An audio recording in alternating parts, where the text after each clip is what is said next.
saya sampaikan kepada Kapolri. Kapolri,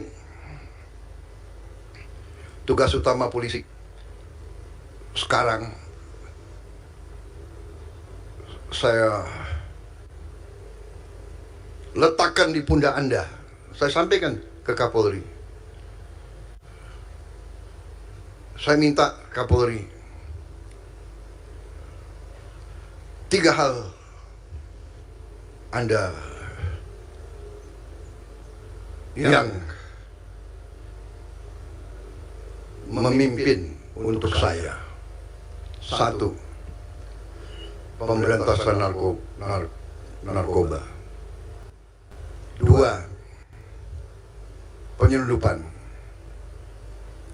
3, judi online. Di awal pemerintahan saya hormati Anda. Saya tidak cawe-cawe, saya tidak titip satu pun pejabat, saya tidak titip. Benar, Kapolri?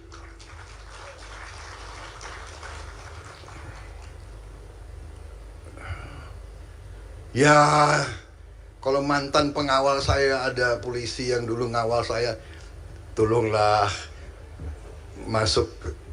masuk secaba, masa, ya kan? Itu sah, boleh dong. Saya titip, ini bintara baik, ya jadikanlah perwira capakan.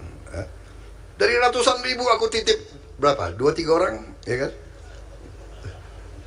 Download Tribun X sekarang, menghadirkan lokal menjadi Indonesia.